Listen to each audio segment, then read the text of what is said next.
Leader parlementaire du gouvernement libéral et également lieutenant politique du Québec, Pablo Rodriguez est avec nous à LCN. Bon après-midi, M. Rodriguez. Bonjour, M. Larocque. M. Rodriguez, plusieurs questions que j'aimerais aborder avec vous. D'abord, l'aide fédérale, là, parce qu'on va se parler d'abord de la situation très problématique des CHSLD ici au Québec, M. Rodriguez. Bon, il y a déjà 125 militaires, des gens rattachés au service médical de l'armée canadienne qui sont déployés là, au Québec. Est-ce qu'il pourrait y en avoir plus, M. Rodriguez? Ben oui, il pourrait. Pour l'instant, c'est 125 personnes parce que le gouvernement du Québec a demandé du monde qui a de la formation médicale. Donc, on inclut ici dans les 125 des médecins, des infirmiers, des techniciens, des gens qui peuvent donner un coup de main directement au niveau de la santé des gens. Ils ont eux-mêmes reçu une formation par le système de santé du Québec. Et en date d'aujourd'hui, là, de ce que je comprends, tout le monde est déployé. Alors, c'est la bonne nouvelle. Maintenant, M. Rodriguez, est-ce que je comprends de vos propos que l'armée canadienne pourrait déployer des soldats pour aider justement dans les CHSLD si jamais il y avait une demande du gouvernement à Québec? Bien, vous l'avez dit, tout dépend du type de demande. Québec avait fait 2 autres demandes un peu différentes dans le passé. Récemment, donc, on a envoyé des membres de l'armée canadienne. S'il y a d'autres types de demandes, c'est évident qu'on va écouter, qu'on va être là. Nos soldats sont prêts, on les a mobilisés, ça fait un bon bout de temps. Ils veulent servir, ils sont contents de servir. J'en écoutais un dire, nous, on est habitués d'aller servir à l'étranger, mais là, on a une chance de venir servir chez nous, là, puis ça nous fait du bien, ils sont contents. Ils veulent être utiles. Donc, si on vous demandait, là, par exemple, des soldats, des centaines de soldats pour donner un coup de main, justement, faire le ménage, aider à nourrir les résidents CHSLD ou peu importe, l'armée canadienne, vous pourriez déployer et envoyer des centaines de soldats?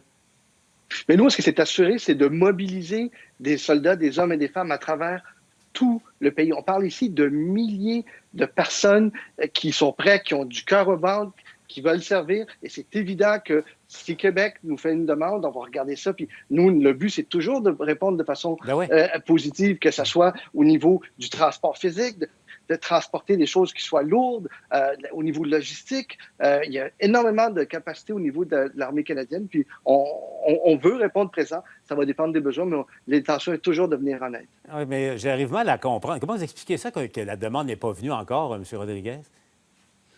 Tout dépend. Chaque province, il va selon ses propres besoins, selon son analyse. Québec a déterminé, a décidé de faire appel 3 fois à l'armée canadienne, donc 2 fois plus au niveau de la logistique, etc. Cette fois-ci au niveau plus de l'aide médicale, ce qu'on a fourni avec les 125 personnes. On verra pour l'avenir, c'est à eux de déterminer.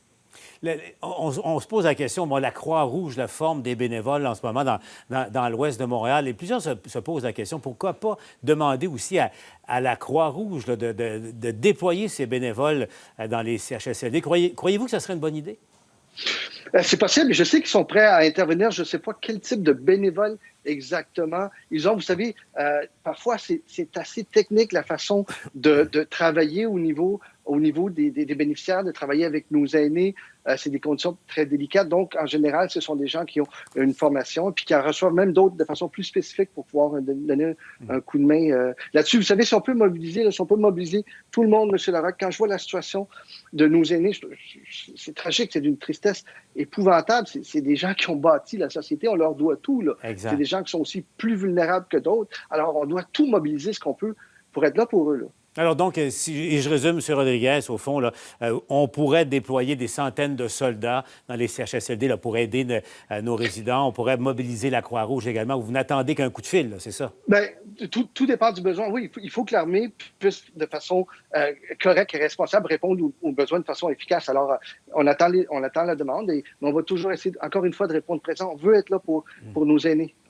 Parce qu'encore, Félix Séguin nous apprenait, là, il y a en ce moment, dans un CHSLD de l'ouest de Montréal, il y a des résidents qui ne sont pas alimentés. On n'est pas en mesure de leur donner leurs médicaments. Là. Ça, là, les membres des Forces armées pourraient le faire à la rigueur là, assez rapidement. Il faudrait le voir. Je ne suis pas qualifié pour répondre à cette question-là. Est-ce qu'ils sont capables ou non de donner des médicaments? Souvent, ce sont des soins particuliers, des soins infirmiers. Mais par contre, est-ce que nos soldats peuvent aider à transporter du matériel, transporter des médicaments, donner un coup de main physique autour de ces endroits-là? Moi, je pense que c'est possible, mais il faut voir le type de demande et le type de réponse. Mais il y a une volonté réelle. Moi, je parlais avec des hauts gradés de l'armée canadienne qui disaient, regarde, nous autres, on veut être là pour tout le monde, on veut aider. Et quand on regarde ces images-là, nos soldats, ce sont des êtres humains comme nous qui sont là pour servir, qui ont le cœur au ventre, puis qui sont des gens qui pour qui c'est très difficile de voir tout ça, de voir nos aînés souffrir comme ça, qu'on parle de se faire sauter des repas ou un médicament, ça. Enfin.